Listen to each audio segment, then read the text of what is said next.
तो चलिए बच्चों समझते हैं, पहला पीरियोडिक प्रॉपर्टीज हम डिस्कस करेंगे। ठीक है, पहला पीरियोडिक प्रॉपर्टीज हम डिस्कस करेंगे, दैट इज एटॉमिक रेडियस। ठीक है, एटॉमिक रेडियस।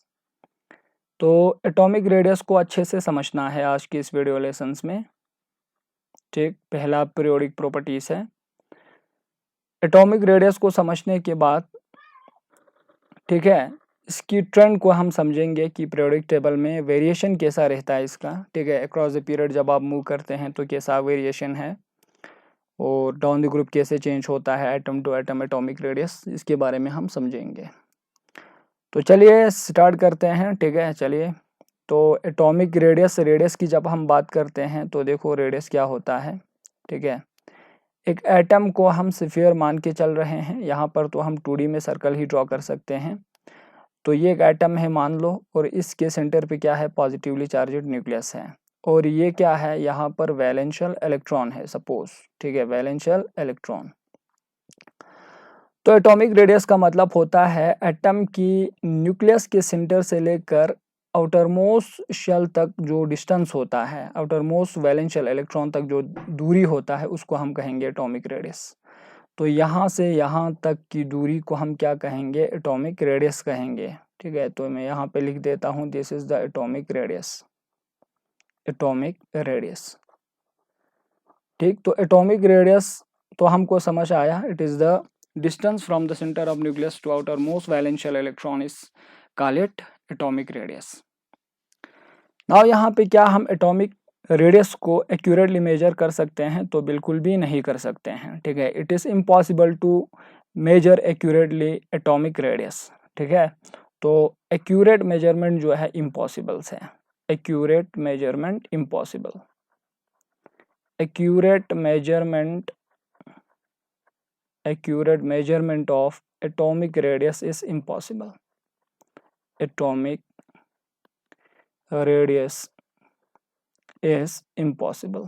ठीक है, तो ये चीज़ तो बिल्कुल भी दिमाग में रखना है, फिट करना है कि एटम की रेडियस अगर आप कैलकुलेट करेंगे तो समझ लेना एक्यूरेट मेजरमेंट तो पॉसिबल नहीं है। ठीक है, तो हम क्या कर सकते हैं, अप्रोक्सीमेट कैलकुलेशन कर सकते हैं। सबसे पहले तो क्वेश्चन पूछ सकता है कि एक्यूरेट मेजरमेंट क्यों पॉसिबल नहीं है, तो इसके भी पीछे 3 रीज़न है।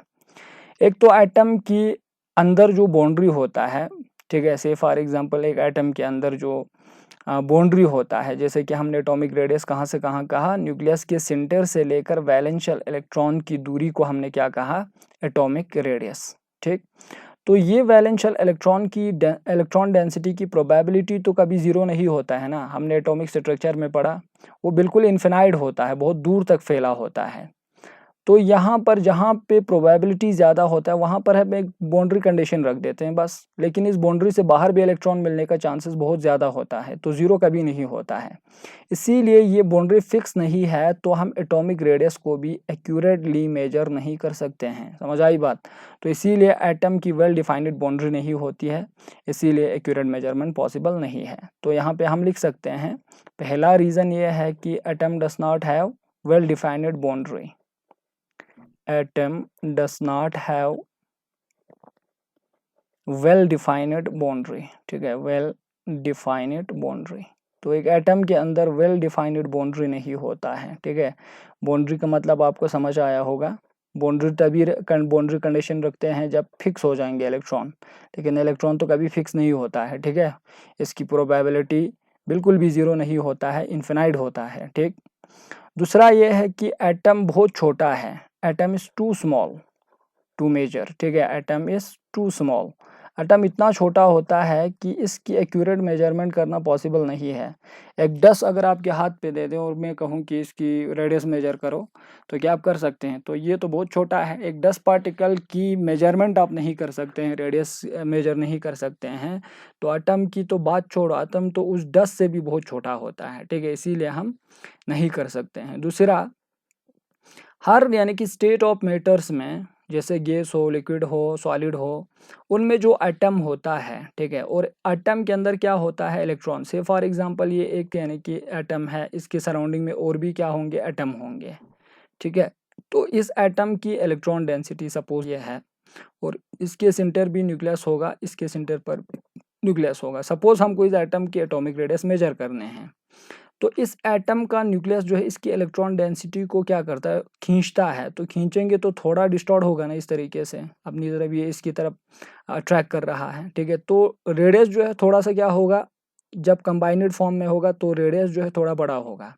लेकिन जब आप इसको आइसोलेट करेंगे, से हम आइसोलेट किया, पॉसिबल तो नहीं है, ऐसा मान के चलो कि हमने आइसोलेट कर दिया। आइसोलेट करेंगे तो अब ये इलेक्ट्रॉन डेंसिटी, इस एटम की इलेक्ट्रॉन डेंसिटी अब इस एटम के न्यूक्लियस की इन्फ्लुएंस में नहीं है, तो ये फिर से क्या हो जाएंगे, कंट्रैक्ट हो जाएंगे। तो यहाँ पे कहने का मतलब ये है कि एक एटम की अंदर जो इलेक्ट्रॉन डेंसिटी होता है उस पर तो सराउंडिंग एटम इन्फ्लुएंस कर रहा है। तो इसीलिए एक आइसोलेटेड एटम को आइसोलेट करना पॉसिबल नहीं है, ठीक है। तो हम यहाँ पे लिख सकते हैं, it is not possible to get isolated atom, ठीक है। It is not possible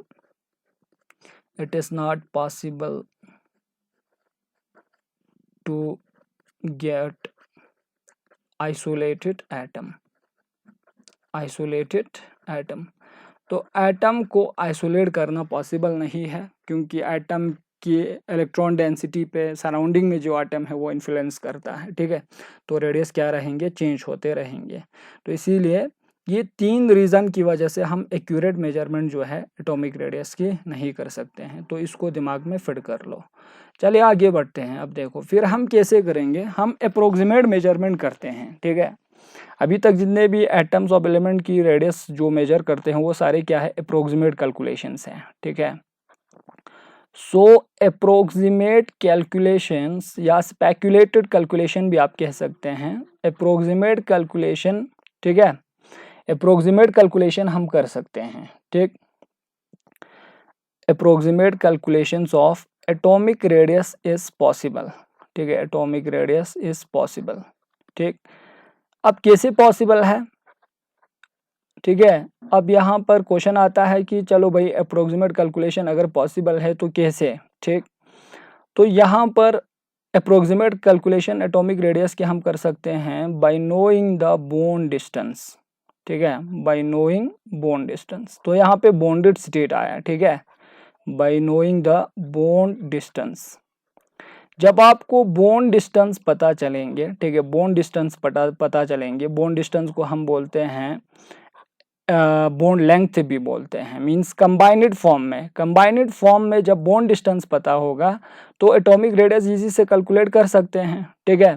for example देखो ये 2 आइटम है, सपोज मान के चलते हैं ये 2 आइटम है, ठीक है। ये आइटम नंबर ए है, ठीक है, और ये आइटम नंबर बी है। ये दोनों जो है से फॉर एग्जांपल इस तरीके से बॉन्ड बना हुआ है, ठीक है। ये आइटम नंबर बी है। तो इस एटम के न्यूक्लियस के सेंटर से बी एटम के न्यूक्लियस के सेंटर तक जो दूरी है ना, इस दूरी को हम बोलते हैं बॉन्ड डिस्टेंस। सपोज इसको हम मानेंगे डी, ठीक है। डी मतलब क्या है, बॉन्ड डिस्टेंस है। और बॉन्ड डिस्टेंस को हम क्या कहते हैं, ठीक है, बॉन्ड डिस्टेंस को, और बॉन्ड लेंथ भी आप कह सकते हैं, ठीक है, बॉन्ड लेंथ, ठीक है। जब आपको बॉन्डेड फॉर्म में 2 एटम के बीच में बॉन्ड लेंथ का अगर आपको इंफॉर्मेशन मिलेगा ना, तो आप अप्रोक्सीमेट कैलकुलेशन जो है एटॉमिक रेडियस की कर सकते हैं। कैसे करेंगे, जब ये जो बॉन्ड डिस्टेंस की दूरी आपको पता चलेंगे, ठीक है, पता चल जाएगा, तो यहाँ पर क्या होगा, इस यानी कि बॉन्ड डिस्टेंस का हाफ जो है से फॉर एग्जांपल क्या होगा, एटॉमिक रेडियस होगा। मींस यहाँ पे इसी एटम के अंदर हम एटॉमिक रेडियस को कहें तो एटॉमिक रेडियस कैसे कहेंगे, atomic radius is the half of the distance, ठीक है, half of the distance between the nuclei of 2 bonded atom, ठीक है। तो यानी कि बॉन्डेड एटम की न्यूक्लियाई की हाफ डिस्टेंस को हम क्या कह सकते हैं, एटॉमिक रेडियस कह सकते हैं। तो यहाँ पर मैं लिखूंगा बॉन्ड लेंथ को हाफ कर दो तो वो क्या होगा, एटॉमिक रेडियस। तो इस तरीके से आप अप्रोक्सीमेट कैलकुलेशन कर सकते हैं। और इस अप्रोक्सीमेट कैलकुलेशन के लिए ये चीज़ बिल्कुल दिमाग में फिट करना है, क्या चाहिए, अप्रोक्सीमेट कैलकुलेशन के लिए हमको बॉन्ड डिस्टेंस पता होना बहुत ज़रूरी है, ठीक। अब चलिए आगे बढ़ते हैं, ठीक, यहाँ तक तो पता चला। अब देखो बॉन्ड डिस्टेंस कैसे पता करते हैं। बॉन्ड डिस्टेंस जो है एक्सपेरिमेंटली हम मेजर करते हैं, ठीक है। बहुत सारे टेक्निक हम यूज़ करते हैं बॉन्ड डिस्टेंस को मेजर करने के लिए, जैसे NMR है, ठीक है, ये एक टेक्निक है। न्यूक्लियर मैग्नेटिक रेजोनेंस स्पेक्ट्रोस्कोपी जिसे हम कहेंगे, इसके ज़रिए जो है दो एटम के बीच में एक मॉलिक्यूल के अंदर बॉन्ड लेंथ पता करते हैं इस टेक्निक से। या ये टेक्निक अगर आपको नहीं मिला तो एक्सरे डिफ्रैक्शन आप कर सकते हैं, ठीक है। एक्सरे डिफ्रैक्शन के ज़रिए जो है आप क्या कर सकते हैं, बॉन्ड डिस्टेंस पता कर सकते हैं, ठीक है। या अगर ये भी अगर आपको से फॉर एग्जांपल नहीं मिला तो आप इंफ्रारेड स्पेक्ट्रोस्कोपी के IR स्पेक्ट्रोस्कोपी के ज़रिए जो है बॉन्ड डिस्टेंस पता कर सकते हैं। देखो बेटा ये सारे टेक्निक्स है जिसके ज़रिए एक्सपेरिमेंटली हम दो एटम के बीच में बॉन्ड लेंथ पता करते हैं। न्यूक्लियर मैग्नेटिक रेजोनेंस स्पेक्ट्रोस्कोपी या X ray diffraction crystallography IR spectroscopy, ठीक है। या हम से फॉर एग्जांपल ये भी अगर आपको नहीं मिलता है तो इलेक्ट्रॉन डिफ्रैक्शन के ज़रिए आप क्या कर सकते हैं, बॉन्ड डिस्टेंस एक्सपेरिमेंटली पता कर सकते हैं इलेक्ट्रॉन डिफ्रैक्शन के ज़रिए, ठीक। तो ये सारे टेक्निक के ज़रिए आप क्या कर सकते हैं, बॉन्ड डिस्टेंस को पता कर सकते हैं। और बॉन्ड डिस्टेंस जब पता होगा तो एटॉमिक रेडियस तो इस फार्मूले से आप कैलकुलेट कर सकते हैं। यहाँ तक तो हमको पता चल गया, ठीक। अब यहाँ पे और एक टेंशन बढ़ जाता है। वो टेंशन क्या है, देखो वो टेंशन है बेटा, अगर आप बॉन्ड लेंथ पता कर रहे हैं, ठीक है, बॉन्ड लेंथ मीन्स यानी कि एटम के बीच के बॉन्ड डिस्टेंस अगर आप पता करते हैं तो बॉन्ड तो डिफरेंट टाइप्स के होते हैं। ऐसे फॉर एग्जांपल बॉन्ड के बेसिस पे आपके पास रेडियस भी 3 तरीके के हो जाएंगे, ठीक है। पहले तो देखो यहाँ पे आपके पास एक मॉलिक्यूल के अंदर, ठीक है, दो एटम के बीच में 3 तरीके के बॉन्ड हो सकते हैं, 3 तरीके के बॉन्ड हो सकते हैं। और ये कंफ्यूज नहीं होना है, 3 तरीके के बॉन्ड जो है आपने 10 क्लास में डिस्कस किया है भाई, केमिकल बॉन्डिंग में ऐसी बात नहीं है, ठीक है। तो यहाँ पे इधर देखो बॉन्ड, ठीक है, तो यहाँ पे बॉन्ड डिस्टेंस के बेसिस पे एटम के अंदर 3 तरीके के बॉन्ड होते हैं। There are 3 types of bond, ठीक है। और वो 3 टाइप ऑफ बॉन्ड्स क्या है, देखो वो 3 टाइप्स ऑफ बॉन्ड्स है बेटा, ठीक है। देखो यहाँ पर मैं लिख देता हूँ, टेंशन बिल्कुल मत लो, ठीक है। तो वो क्या है, देखो यहाँ पर सबसे पहला जो है एक एटम, दो एटम के अंदर जब वो इलेक्ट्रॉन एक दूसरे से शेयर करते हैं तो उस बॉन्ड को क्या कहते हैं, कोवेलेंट बॉन्ड। तो एक एटम के अंदर क्या हो सकता है, कोवेलेंट बॉन्ड हो सकता है। तो कोवेलेंट बॉन्ड है तो कोवेलेंट बॉन्ड डिस्टेंस होगा, तो कोवेलेंट बॉन्ड डिस्टेंस के आपको क्या कहेंगे, कोवेलेंट रेडियस। तो आपके पास जो रेडियस है एटॉमिक रेडियस वो भी 3 तरीके का हुआ। सबसे पहले तो जिस मॉलिक्यूल में कोवेलेंट बॉन्ड है उसमें जो रेडियस हो उसके बॉन्ड डिस्टेंस के जो हाफ होगा उसको हम क्या कहेंगे, कोवेलेंट रेडियस कहेंगे। एक ये हो गया, ठीक। दूसरा क्या है, देखो मेटल की जब आप बात करते हैं तो एक मेटल के अंदर जो एटम्स होते हैं उन एटम के अंदर मेटेलिक बॉन्ड होता है, मेटेलिक बॉन्ड, ठीक है, मेटेलिक बॉन्ड होता है। या इसको हम बोलते हैं से फॉर एग्जांपल क्रिस्टल बॉन्ड भी हम कहते हैं, ठीक है, मेटेलिक बॉन्ड भी कहते हैं, कोई टेंशन नहीं है, मेटेलिक बॉन्ड भी आप कह सकते हैं। एक मेटल के अंदर जो एटम के बीच में बॉन्ड होता है उसको मेटेलिक बॉन्ड। अब मेटेलिक बॉन्ड डिस्टेंस के आपको कौन सा रेडियस कहेंगे, तो यहाँ पे आता है मेटेलिक रेडियस। बुक में क्रिस्टल रेडियस लिखा होता है तो कंफ्यूज नहीं होना है कि मैंने नहीं बताया कि आप ऐसा कहेंगे कि सर ने तो मेटेलिक रेडियस कहा, यहाँ पे तो क्रिस्टल रेडियस कहा है। तो क्रिस्टल रेडियस भी कहते हैं बेटा, या तो आप मेटेलिक रेडियस भी कह सकते हैं या क्या कह सकते हैं, क्रिस्टल रेडियस भी कह सकते हैं। तो 2 रेडियस हुए आपके पास, ठीक है। अब तीसरा क्या है, देखो गैसियस मॉलिक्यूल के बीच में जो बॉन्ड होता है उस बॉन्ड को हम कहेंगे वंडरवाल बॉन्ड्स।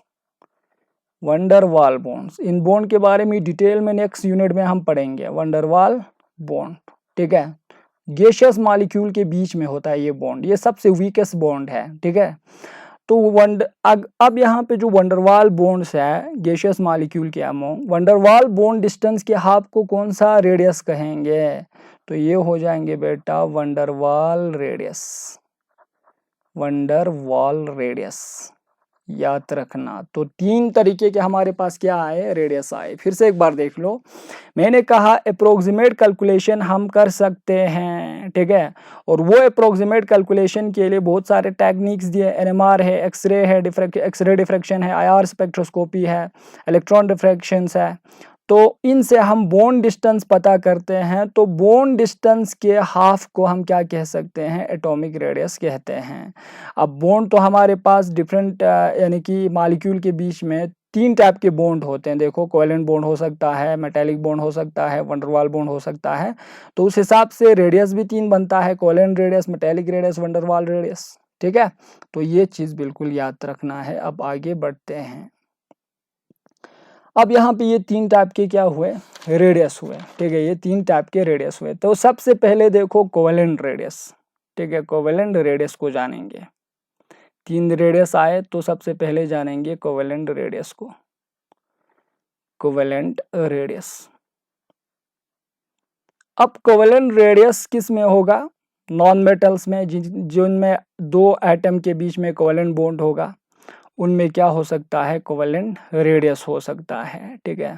तो कोवेलेंट रेडियस, तो कोवेलेंट रेडियस क्या होगा, देखो कोवेलेंट रेडियस में इसको CR लिखूंगा, कोई टेंशन है। तो यहाँ पे इसको मैं लिखूंगा C⁻r। C dot small r का मतलब है कोवेलेंट रेडियस। कोवेलेंट रेडियस हो जाएंगे half of the distance between the nuclei of 2 bonded atom, ठीक है, which is bonded by covalent bond. तो यहाँ पे मैं लिखूंगा कोवेलेंट बॉन्ड डिस्टेंस, या कोवेलेंट, मैं डायरेक्ट लिखूंगा covalent bond length, covalent bond length, ठीक। तो कोवेलेंट बॉन्ड लेंथ के हाफ को हम क्या कहेंगे, कोवेलेंट रेडियस कहेंगे। और इसको आप इस तरीके से डिफाइन कर सकते हैं। देखो, सबसे पहले तो मैं यहाँ पे ड्रॉ करूंगा। कोवेलेंट बॉन्ड जब बनता है तो एटम शेयर होता है, ठीक है। एटम शेयर होता है, इस तरीके से हमने बनाया था 10 क्लास में, इस तरीके से। और यहाँ पे 2 एटम का हाफ हाफ जो है यहाँ पे ओवरलैप हो रहा है, थोड़ा सा पोर्शन यहाँ पे क्या हो रहा है, ओवरलैप हो रहा है। ये चीज़ याद रखना है। तो ये न्यूक्लियस है, ये न्यूक्लियस है। इन दोनों एटम की न्यूक्लियस के सेंटर से दूसरे एटम के न्यूक्लियस के सेंटर तक जो है, ये जो दूरी है, ठीक है, ये जो दूरी है, इसी को हम क्या कहेंगे, कोवेलेंट बॉन्ड लेंथ कहेंगे, ठीक है। Covalent bond length, covalent bond length, bond length कहेंगे। अब इसी यानी कि कोवेलेंट बॉन्ड लेंथ की हाफ को, इसी के हाफ को हम क्या कहेंगे, देखो इसका सेंटर कहाँ पे होता है, बिल्कुल यहाँ पर। इसी के हाफ को हम क्या कहते हैं, कोवेलेंट यानी कि रेडियस कहते हैं, कोवेलेंट रेडियस, ठीक है। तो कोवेलेंट रेडियस हम डिफाइन कर सकते हैं, ऐसी बात नहीं है। कोवेलेंट रेडियस जो है half of the distance between the nuclei of 2 like atom, ठीक है। तो यहाँ पर कोवेलेंट रेडियस मतलब half of the distance between, half of the distance between 2 like atom, 2 like atom. तो यहाँ पे हाफ ऑफ द डिस्टेंस, ठीक है, बिटवीन यानी कि between nuclei of the 2 like atom लिखना है यहाँ पे, ठीक है। Half of the distance between nuclei of the 2 like atom, 2 like atom, ठीक है। तो 2 लाइक एटम यानी कि 2 सिमिलर एटम के बीच की दूरी को, ठीक है, उनके न्यूक्लियस के सेंटर के में जो दूरी होता है, उसी यानी कि दूरी की हाफ को हम क्या कहेंगे, ठीक है, कोवेलेंट यानी कि रेडियस कहेंगे, ठीक है। 2 like atom bonded together by single covalent bond, तो bonded together by single covalent bond, together by single covalent bond, ठीक है, सिंगल कोवेलेंट बॉन्ड। तो इसी को हम क्या कहेंगे, सिंगल कोवेलेंट बॉन्ड, ठीक है, से जो दो एटम जुड़ा है यहाँ पर, जो दो लाइक एटम यानी कि यहाँ पर जुड़ा है, ठीक है, इन दोनों के न्यूक्लियस के यानी कि दूरी की जो हाफ जो है वही क्या होता है, हमारे पास कोवेलेंट रेडियस होता है। तो half of the distance between nuclei of the two like atom bonded together by single covalent bond, ठीक है।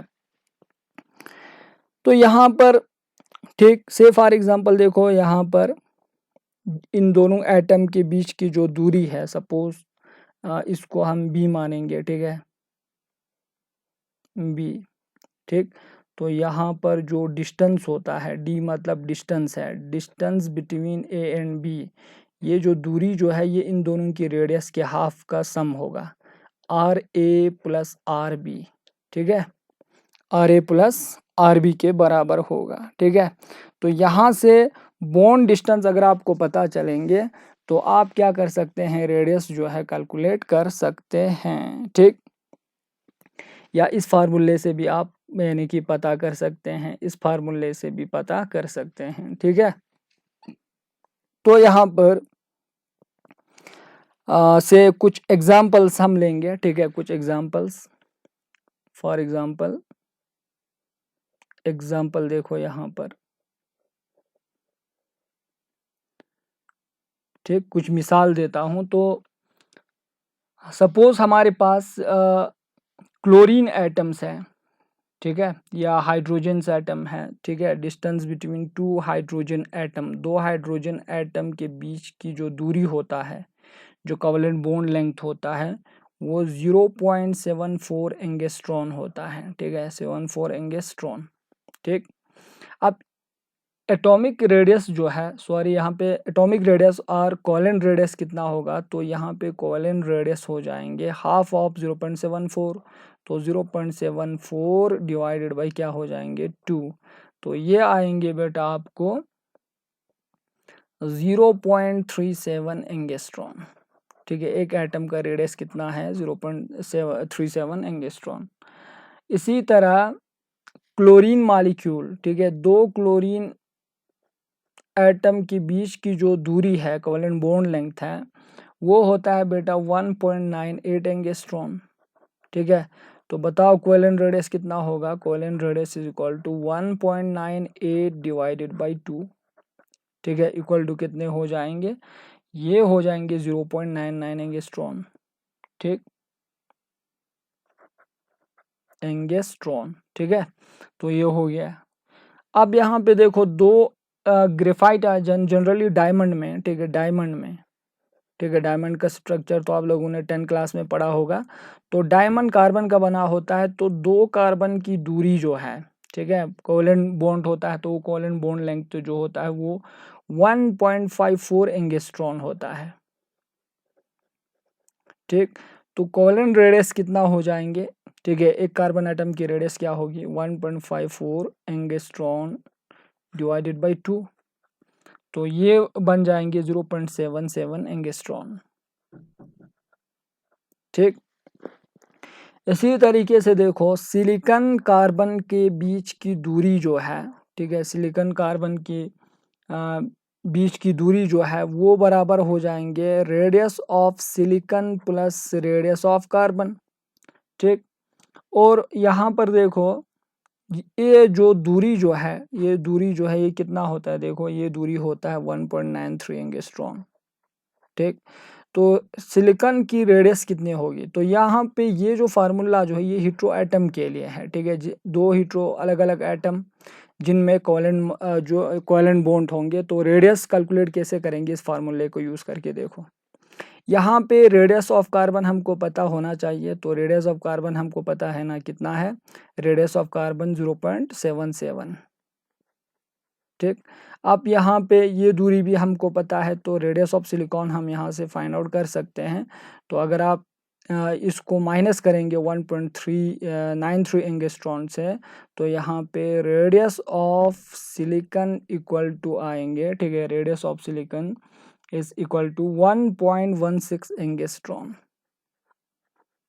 ठीक है, तो ये चीज़ याद रखना, दो हेटेरो एटम के बीच की इलेक्ट्रोनेगेटिविटी अगर सिमिलर होता है तो उनकी जो रेडियस जो होता है वो बिल्कुल, यानी कि से फॉर एग्जांपल रेडियस जो है वो डिस्टेंस का हाफ होता है, तो इस फार्मूले से हम यानी कि कैलकुलेट कर सकते हैं। ठीक है, तो बाकी कोवेलेंट बॉन्ड जब हम पढ़ेंगे केमिकल बॉन्डिंग में उसमें अच्छे से समझ आएंगे। अभी इतना समझना है, कोवेलेंट रेडियस जो है दो यानी कि एटम के न्यूक्लियस के सेंटर की दूरी की हाफ को, जो कि कोवेलेंट बॉन्ड से अगर वो जुड़ा है तो उसके हाफ को हम क्या कहेंगे, कोवेलेंट रेडियस कहेंगे। ठीक है, तो अब आगे बढ़ते हैं। देखो अब हमारे पास क्या है, देखो नेक्स्ट जो है मेटेलिक रेडियस है।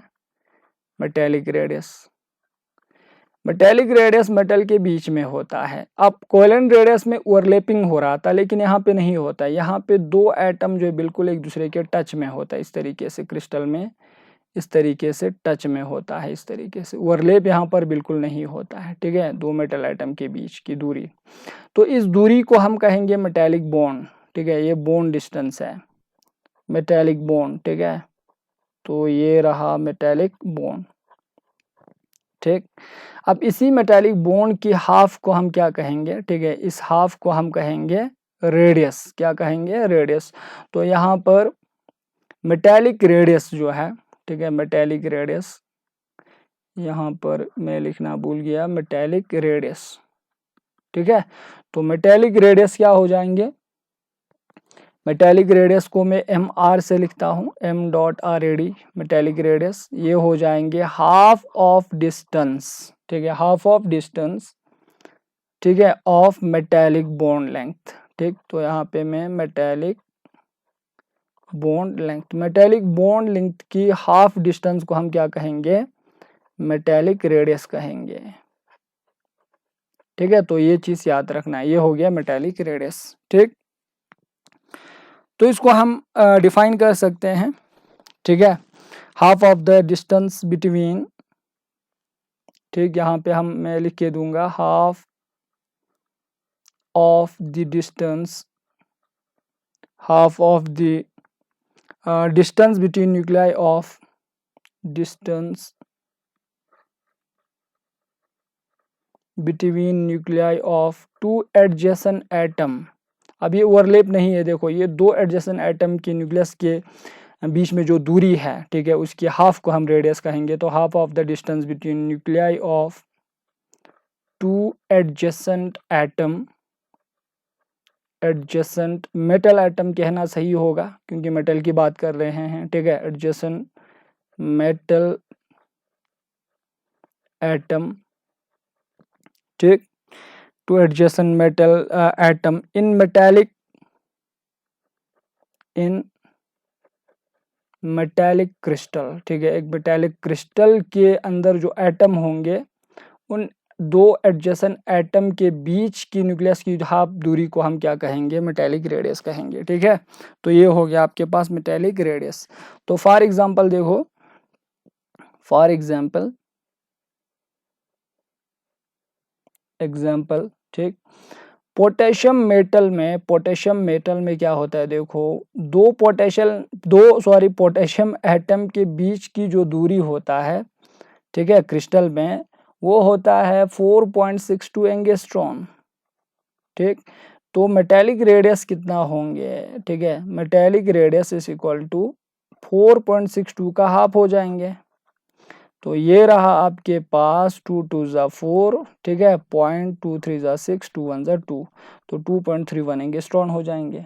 ठीक, इस तरीके से मेटेलिक रेडियस हम कैलकुलेट कर सकते हैं। तो समझ आया होगा, याद रखना मेटेलिक रेडियस में ओवरलैपिंग नहीं है, ये चीज़ याद रखो। ठीक है, अब इसके बाद वंडरवाल रेडियस आता है। ठीक है, वंडरवाल रेडियस, वंडरवाल रेडियस क्या होता है, देखो ये गैसियस मॉलिक्यूल के बीच में होता है, ये एक वीक यानी कि फोर्स होता है वंडरवाल बॉन्ड। ठीक है, तो इसके हाफ डिस्टेंस को हम वंडरवाल रेडियस कहेंगे, van der Waals radius.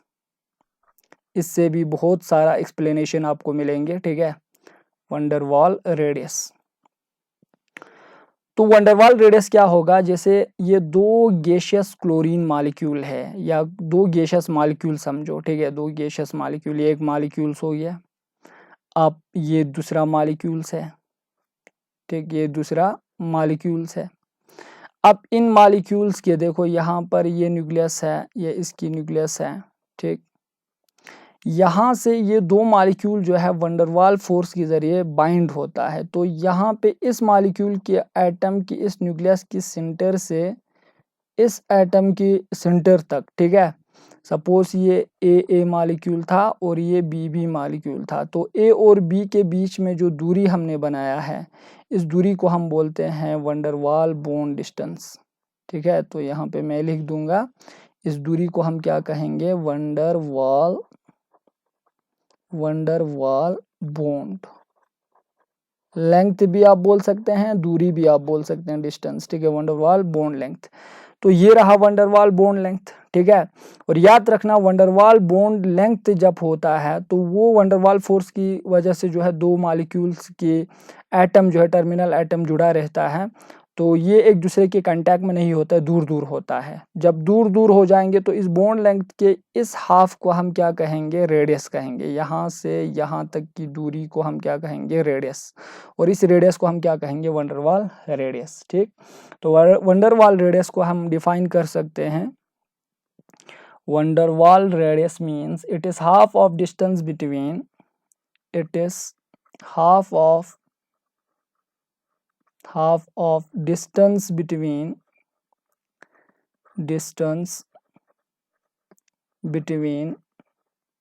nuclei of two non-bonded atom, nuclei of two non-bonded atom, two non bonded का मतलब ये यहाँ पे बॉन्डेड नहीं है, ठीक है, टू नॉन बॉन्डेड एटम, क्योंकि ये एक दूसरे से दूर है और ये वीक फोर्स है, ठीक है। तो हम कहेंगे कि between nuclei of two non bonded atom of adjacent molecules, ठीक है, एडजेसेंट मॉलिक्यूल्स,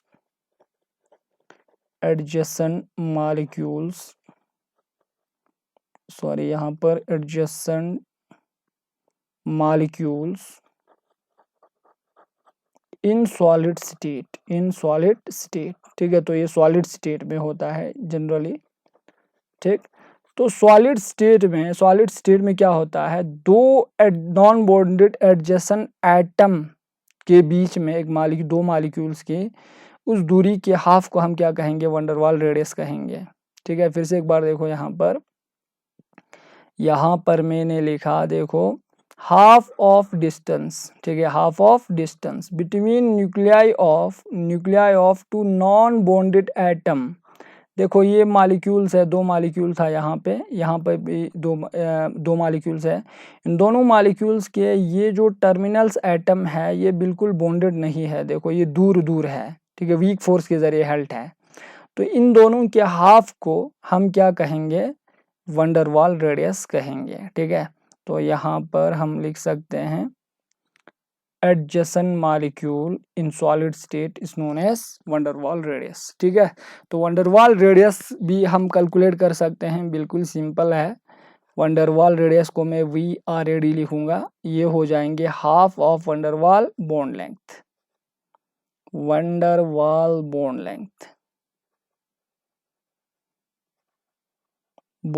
लेंथ, ठीक है। तो इस हाफ को हम क्या कहेंगे, वंडरवाल रेडियस कहेंगे। तो ये हो गया आपके पास तीन तरीके के रेडियस। अब एग्जाम में क्वेश्चन आता है इन तीन रेडियस में से सबसे बड़ा कौन है, ठीक है। तो यहाँ पर इधर देखो, ठीक, इन तीन रेडियस को हमने पढ़ा। सबसे पहले हमने कोवेलेंट रेडियस पढ़ा। कोवेलेंट रेडियस जो है बिल्कुल ओवरलैपिंग की वजह से बनता है, ठीक है। यहाँ पर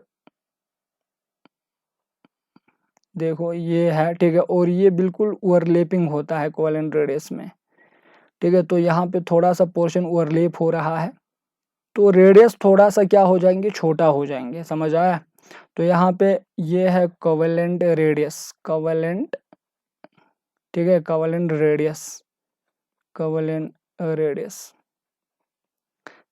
रेडियस किसको कहेंगे, ये दूरी, ठीक है, ये हाफ वाला डिस्टेंस जो है यहाँ से इस सेंटर तक, ठीक है। तो इस दूरी को हम क्या कहेंगे, कोवेलेंट रेडियस कहेंगे, ठीक है। तो कोवेलेंट रेडियस बिल्कुल यानी कि जो एटम का रेडियस होगा, ठीक है, एटम की बाउंड्री तक, न्यूक्लियस के सेंटर से इस बाउंड्री तक जो दूरी है उससे थोड़ा कम रहेंगे, क्योंकि इस एटम का थोड़ा सा इतना सा पोर्शन ओवरलैप हो रहा है, ठीक है। तो ओवरलैप हो जाएंगे तो ये रेडियस भी क्या हो जाएंगे, छोटा पड़ जाएंगे, ठीक है। तो एटम का साइज क्या होगा, छोटा हो जाएंगे। तो कोवेलेंट रेडियस जो है सबसे छोटा है। इसके बाद मेटेलिक रेडियस को देखो। मेटेलिक रेडियस में ओवरलैप नहीं होता है, मैंने अभी बताया। दो मेटेलिक एटम इस तरीके से क्रिस्टल में जुड़ता है तो बिल्कुल एक दूसरे के टच में होता है। तो इसके सेंटर से इसके सेंटर तक जो है वो मेटेलिक बॉन्ड है, और रेडियस को हम क्या कहेंगे, मेटेलिक रेडियस। मेटेलिक रेडियस, तो मेटेलिक रेडियस कौन सा हो गया, देखो यहाँ से यहाँ तक की दूरी को हम क्या कहेंगे, मेटेलिक रेडियस कहेंगे। तो ये मेटेलिक रेडियस कोवेलेंट रेडियस से थोड़ा बड़ा होगा, क्योंकि यहाँ पे ओवरलैप नहीं हो रहा है। देखो यहाँ पे ओवरलैपिंग की वजह से ये कम हुआ था, लेकिन यहाँ पे ऐसा नहीं है, ठीक है। अब वंडरवाल रेडियस तो आपको पता है, ये तो सबसे बड़ा रेडियस होगा, ठीक है। जिनमें वंडरवाल रेडियस होता है उनकी एटम की साइज बहुत बड़ा हो जाएंगे, ठीक है। उन एटम की साइज क्या होगा, बड़ा होगा। तो देखो ये वंडरवाल रेडियस था हमारा, ठीक है। तो ये तो बहुत बड़ा होगा, एक्स्ट्रा आ रहा है यहाँ पे, देखो इतना फैक्टर एक्स्ट्रा आ रहा है, ठीक है। तो इसीलिए इस हाफ को हम क्या कहेंगे, वंडरवाल रेडियस। तो देखो साइज के हिसाब से अगर आप जाएंगे तो सबसे जिस यानी कि एटम में कोवेलेंट रेडियस होगा वो उसकी साइज जो है सबसे क्या होगा, यहाँ पे इधर देखो, ठीक है। कोवेलेंट रेडियस वाले की एटम की साइज जो है छोटा होगा as compare to metallic radius, as compare to van der Waals radius. तो यहाँ से यहाँ जो है, यहाँ से यहाँ साइज जो है अगर एटॉमिक साइज की बात करें, ठीक है, या रेडियस जो है, मैं डायरेक्ट साइज नहीं लिखूंगा, रेडियस ही लिखूंगा, ठीक है। एटॉमिक रेडियस जो है, एटॉमिक रेडियस वो घट रहा है, ठीक है। तो सबसे छोटा किसका है, कोवेलेंट रेडियस के, इसके बाद मेटेलिक रेडियस, इसके बाद वंडरवाल रेडियस, ठीक है। तो ये चीज़ याद रखना है। और बॉन्ड स्ट्रेंथ, ठीक है, कोवेलेंट बॉन्ड एक आता है, ये भी पूछा जाता है, ये भी साथ में याद रख लो, कोई बात नहीं। कोवेलेंट बॉन्ड है, आपके पास जो मेटल होता है उनमें कौन सा बॉन्ड होता है, मेटेलिक बॉन्ड होता है, ठीक है, मेटेलिक बॉन्ड। और दूसरा आपके पास है वंडरवाल बॉन्ड होता है, ठीक है, वंडरवाल बॉन्ड, वंडरवाल बॉन्ड, ठीक है। तो बॉन्ड स्ट्रेंथ के हिसाब से सबसे ज़बरदस्त जो स्ट्रोंग बॉन्ड होता है वो जनरली कोवेलेंट होता है, कोवेलेंट बॉन्ड, क्योंकि यहाँ पे ओवरलैपिंग की वजह से बनता है, ठीक है, इसीलिए सबसे स्ट्रोंगेस्ट है। इसके बाद मेटेलिक बॉन्ड होता है। मेटेलिक बॉन्ड कोवेलेंट बॉन्ड से इसलिए वीक होता है क्योंकि यहाँ पे एटम सारे जो है ये वीकली अट्रैक्ट यानी कि हेल्ड हो रहता है, ठीक है, इसीलिए ये थोड़ा सा वीकेस्ट होता है, वीकेस्ट बॉन्ड होता है as compare to covalent bond. Van der Waals तो आपको पता है दूर दूर है, वीक फोर्स है, तो ये सबसे वीकेस्ट है। तो यहाँ से यहाँ जो है बॉन्ड की स्ट्रेंथ जो है, स्ट्रेंथ ऑफ बॉन्ड डिक्रीजेस, ठीक है, स्ट्रेंथ ऑफ बॉन्ड डिक्रीजेस। तो ये चीज़ जो है याद रखना है। नेक्स्ट वीडियो लेसन्स में मैं आप लोगों को ट्रेंड्स जो है इन एटॉमिक साइज की ट्रेंड जो है पीरियोडिक टेबल में इन रेडियस की ट्रेंड्स कैसा है, अक्रॉस द पीरियड मूव करेंगे तो इंक्रीज होता है, डिक्रीज होता है, या डाउन द ग्रुप कैसा वेरिएशन है, इसके बारे में डिस्कस करेंगे, ठीक है। तो ये रहा अब आज के वीडियो लेसन्स में। मैंने सिर्फ ये बताया एटॉमिक रेडियस और इसके टाइप्स मैंने बताए, कैलकुलेशन कैसे करने हैं ये मैंने आप लोगों को समझाया। तो उम्मीद करता हूँ आप सबको ये वीडियो अच्छा लगा होगा, ठीक है। तो नेक्स्ट वीडियो लेसन्स के लिए इंतज़ार करें। Thanks for watching my video lesson.